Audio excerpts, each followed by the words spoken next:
जब आप चुनावी मैदान में थे तो उससे पहले 22 जनवरी को भव्य राम मंदिर का उद्घाटन हुआ, बाल रूप विग्रह की स्थापना हुई और आप वहाँ एक बड़े किरदार में थे, लोग आपको देख रहे थे।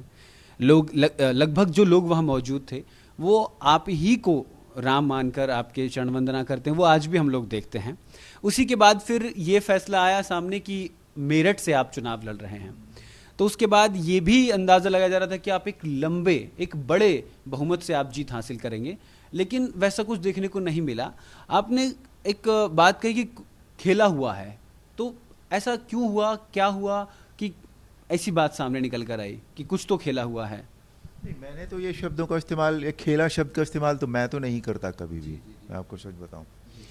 पर हाँ, ये ज़रूर है कि जो हालात राजनीति में चुनाव से पहले थे वो नहीं रहे। कुछ बातें ऐसी हुई जिनकी वजह से ये वोटिंग पैटर्न जो था वो काफ़ी चेंज हुआ।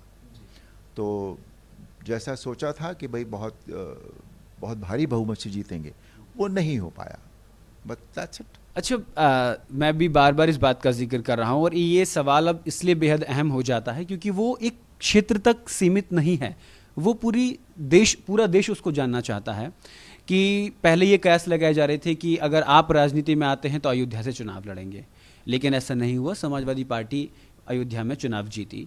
उसके बाद अब वहाँ पर एक घिनौनी वारदात को अंजाम दिया जाता है, एक नेता द्वारा एक बच्ची का रेप किया जाता है, उस पर बुलडोजर कार्रवाई हुई। आप उसको लेकर क्या कहते हैं, आपका क्या मत है उस चीज़ को लेकर के? नहीं, वो जितना घिनौना काम वो हुआ है, जितना घिनौना कृत्य हुआ है, अमानवीय है, एब्सोल्युटली नृशंस है, उसकी जितनी निंदा की जाए उतना कम है। और उसके लिए बुलडोज़र अगर चला तो मेरे हिसाब से बिल्कुल ठीक चला है वो।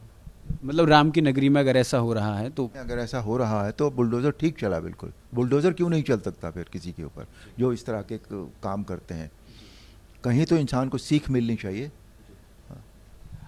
एक ये भी मैं आपसे प्रश्न पूछना चाहता हूँ कि आपके पास राजनीति में आने के लिए वो पहला फ़ोन कॉल क्या था? दरअसल सब लोग ये जानना चाहते हैं कि आखिर अरुण गोविल जो कितनी बड़ी शख्सियत, एक पूरे भारतवर्ष में जिनकी पहचान है, वो राजनीति में आखिर क्यों आए?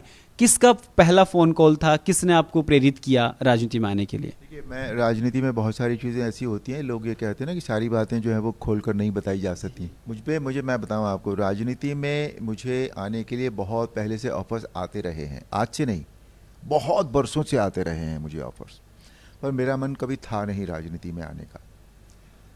पर उस दिन रामलला की प्राण प्रतिष्ठा के दिन वहाँ बैठे बैठे अचानक मेरे मन में आया था कि मैंने जन सेवा जो है, आध्यात्मिक सेवा है या धार्मिक सेवा है, वो तो मैंने बहुत की है रामायण के द्वारा, लेकिन मैंने जिसे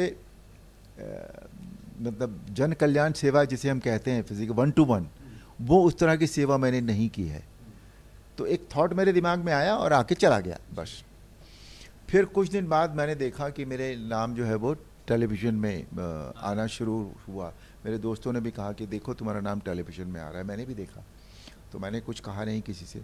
फिर मुझे एक दिन, मतलब जब नाम फाइनली मेरा अनाउंस हुआ, उससे 3-4 दिन पहले मुझे फ़ोन आया था कि हम ऐसा सोच रहे हैं। तो किसका फ़ोन आया था सर? मैंने नाम बताना मेरी फितरत में नहीं है। जी, पर किसी बड़े ही व्यक्ति का फ़ोन आया होगा, छोटा व्यक्ति तो फ़ोन नहीं करेगा। नहीं, बस यही जानना चाहते हैं कि वो एक टॉप सीक्रेट जो पूरा देश जानना चाहता है। नाम बताने का कोई अर्थ नहीं होता इन बातों में, मैं नहीं मानता बिल्कुल। पर एक शीर्ष के हमारे बहुत नेता हैं, उनका फ़ोन आया कि ऐसा है, हम ये सोच रहे हैं, तो व्हाट डू यू से।